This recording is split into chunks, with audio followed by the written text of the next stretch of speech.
It's time for Maggie and the Moms, sponsored by Tampa General Hospital. Welcome to Maggie and the Moms, where we celebrate but never sugarcoat parenting. Joining us today on our Moms panel is Janine Grays. She is a mother of 3 girls, and she shares simple and nutritious recipes for busy families on Cook, Pray, Slay. Danielle is here as well. You might know her from listening to Magic 94.9 in the mornings. She's also the mother of 2 boys. And we welcome back Karima Henry. She is a mother of 2 boys, and she is also a blogger who shares family fun ideas and creative crafts on crafting a fun life. Good to have you all back, guys. Thank you. Let's start today with parenting styles. So a child psychologist named Francine Selster wrote about this online on CNBC this week, and she says that authoritative parenting is the best style. Not permissive, where you basically jump to your kid's rescue all the time, not neglectful, where they're like raising themselves, not authoritarian, where you're super strict, but authoritative. And here are the qualities associated with authoritative parenting. You solve problems together with your child, you set clear rules and expectations, you encourage open communication, and you believe in natural consequences. And here's an example of authoritative parenting compared to other forms. Let's say your kid says, I don't want to go to soccer practice because I'm not good at it. A permissive parent might say, it's up to you. A neglectful parent would say, whatever you want, it's your life. An authoritarian parent would say, you have to, period. But an authoritative parent says, I understand, but fighting the urge to avoid doing something hard is how you get better. Let's start with you, Karima. Are you an authoritative parent? I think so. There are times where I'm a little, hey, we're gonna do this, let's get it done, but most of the time we kind of communicate, because I know what it was like growing up. It was, this is how it's gonna get done, no back talk, no anything, no emotion. So sorry, Mom, Dad.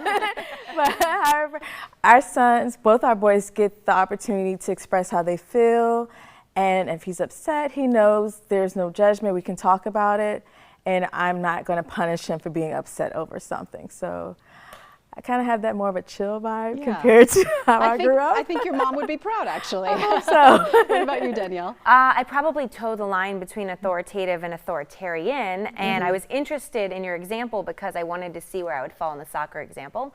I don't know what I tell my kids, because that actually has come up. My younger son's playing soccer. He's just discovering sports, doesn't really like it. It's too hot outside, which I totally get. And I say, I understand that it's hot outside and you are allowed to not like the heat. We have also signed up for a team, and part of being on a team, when you think about it. So that's kind of how my approach is, which I think kind of toes the line between the two. But yes, I acknowledge their feelings, and it's always in our house, the conversation is, you are allowed to feel. And no matter how you feel, you are allowed to feel that way. It's some of the behaviors, if you're going to kick things in the house, if you're going to throw things, which yes, happens in our house. Of course. Then 2 boys, of course. Right, that's where we need to figure out another way to address it. But I'm not saying you're not allowed to feel that way, you just got to work around it. Janine? Absolutely. No, I agree 100%. You know, I don't think it's as cut and dry. You know, I think as parents, a lot of times, like, you know, I try not to get too caught up in like the style.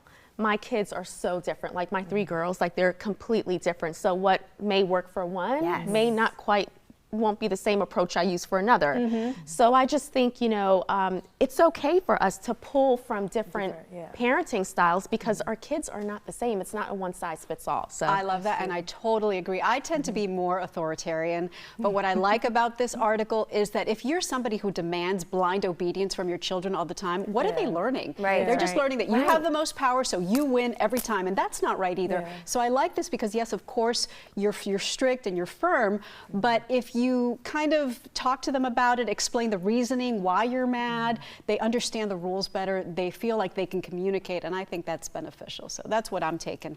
All right, topic number 2, ask the expert. We love this one. We get an expert's opinion on topics we care about. Today we're doing a this or that quiz with a nutrition expert. We have enlisted the help of registered dietitian and mom Carissa Galloway and asked her a couple of questions. I'll start with you, Janine, for the first one. Which has less sugar? Do you think it's apple juice or orange juice? Ooh, I'm going to go with apple juice. Okay, Danielle. Less sugar, I'm going to say orange juice. All right, Karima. That's tricky. Let's say orange juice. I think apple. I don't know. So? Let's see. Carissa, which has less sugar, apple juice or orange juice? The answer is orange juice. And while it's okay for kids to have a limited amount of juice each day, I prefer that they get their hydration from water or milk and their fruit from whole fruit, which has the benefits of fiber. It's also going to keep them fuller and add as a snack into their day, where sometimes liquid calories don't really relate to satiety. So again, orange juice has more sugar, but I recommend water, milk, and whole fruit. Oh wait, I was wrong. Was I wrong? I think I was wrong. I literally did this, and then I think I was wrong. I think I was too. I'm not sure. We got to watch it back. Anyway, now we know that the juice, keep it to a minimum, no matter what it is. Exactly. Yep. All right, number 2. What's better in your kid's lunchbox? Is it deli, ham, or salami, Janine? Ooh. What's better? Yeah, which one do you pack? A sandwich with deli ham or salami? Oh, salami, for Okay. sure. Okay. I would say salami because it tastes better. I'm sure salami is better, but I pack deli ham. Sorry. Well, I hope it's ham because I pack like a ham and cheese sandwich every day. I mean, they So get I like don't different know. cuts out, like a ghost one day, maybe a frog or something. You're I getting don't know. ham and I've read cheese. bad stuff about salami, so I don't know. Let's see what Carissa says. Which is better?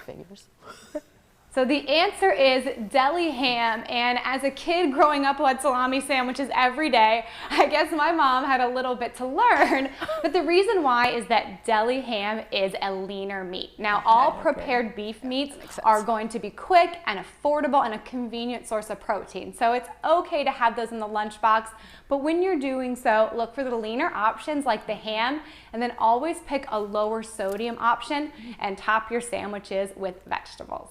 Okay, fine. And I'm losing this game. All right, You and number me 3, you both. have one more shot. Come Okay, on. here we go, here we go. Which has more nutrition? Ready? Salmon or tilapia? Janine. I'm going to go with the salmon. All right. Salmon is the only fish I choked down for nutritional reasons. Salmon. There you go. Salmon. Salmon, and that's the only fish I can actually eat. Yeah, I don't like freshwater fish, so I'm going salmon. 4 salmons, Carissa. Are we correct?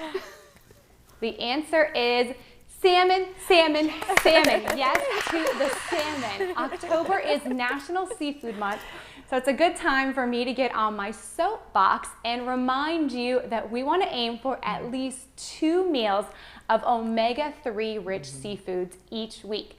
And the key there is omega-3 rich. So that's why we pick salmon over tilapia, because salmon has a significantly greater amount of those heart-healthy omega-3 essential fatty acids. And it tastes so good. All right. With enough sauce, it tastes okay. With the right seasoning. Yeah, with seafood. All right, we thank Carissa Galloway for helping us out with that. You guys ready for the wheel? Bring Let's it. do the wheel, and it's going. And our first topic today on our Wheel of Mom Topics is Mother Knows Best. We do know best. All right, let's go back to Karima. What's one piece of advice that you'd like to give your kids? Be kind. Keep it simple, be kind. You never know what someone's going through that day, so if you're that one person that's kind to them, you probably change their whole mood for the rest of the day. So Can't go wrong. And how true is that, right? I have to change mine now because ours also is. We have a kindness check-in on the way home from school every day. It's like one kind thing that you did for someone or that someone did for you, and it's just a way of like checking in and really being mindful. And I've noticed my kids be more mindful of that. The other thing isn't really advice I give them, but I do tell them I will find your currency and I will take your currency. And what that means is, someone said this to me one time, when you look at kids and what motivates them, the thing that motivates them that will affect them, like if they're, if you got to use your bargaining tool, that's their currency. And what's the currency for my oldest isn't the same for my youngest. So your punishment in this situation might be different than your punishment in this situation. I'm getting what you want. That's so good. And I'm gonna make you want to change your behavior Does about it this work? next time. It does sometimes. Sometimes. Hey, I'll take sometimes. Everything works Sometimes, sometimes, right? Right? Very good. Janine, what's some advice you give? So mine is really simple. Love yourself. Like just love yourself, accept yourself for who you are with flaws and everything. Just accept yourself for who God made you to be. And that's uniquely perfect. I mean, that's I try to keep it simple, so. Amen. Can't argue with that one. Yeah. I like to tell my kids and myself, compete against yourself. So you could try to be faster than the fastest runner or better than the best student, and you may or may not succeed. But if you are competing against yourself, if you do 10 push-ups today and tomorrow you do 15, if you get an 85 on today's math test and the next one you get a 90, then you are succeeding and you're seeing the guaranteed benefits of hard work. And it's going to feel so good that you're going to want to keep doing it. And if you do, then you're going to be happy and successful. Love Period. That's great advice. That's a really good. Yeah, that's a good one. All right, one more quick one. Let's see. Spin number 2 on the mom wheel topics today. Mom hacks, mom hacks. All right, Janine, what you got? You know I love this question because I know I you always do. got to turn it to food, right? So mine is really simple. So you know that the fruits and vegetables that are like on the brink of going bad and spoiling, I just take those and chop them up and put them in the freezer for smoothies and shakes. Smart. So good, because how much do we throw away, right? That A is- lot. I It love prevents waste, and it's also like helps you save Yeah. money, because I don't know if you guys have seen the cost of frozen fruit in the Yes. grocery store It's a lately. lot. It's not cheap. Well, this wasn't going to be mine, but I'll make it in line with that. I wrap my celery in foil, and it keeps it crispy forever. So Oh, don't that's just true. throw your celery in the produce, or don't put it in plastic, put it in foil. It works. Nice. My hack is for little kids. When they are learning their right shoe from their left shoe, one of my favorite things I saw is you take a sticker, like a round smiley face sticker, and you cut it in half. You put the right half of the sticker in the right shoe and the left half of the sticker in the left shoe. And so they know when they put them together, this is what feet my shoes go on, and it makes life easier. That is so great. And it helps them. It makes them feel more independent. You know, they're doing something for Yeah, themselves. they don't need to ask. Yeah, very good. That's good.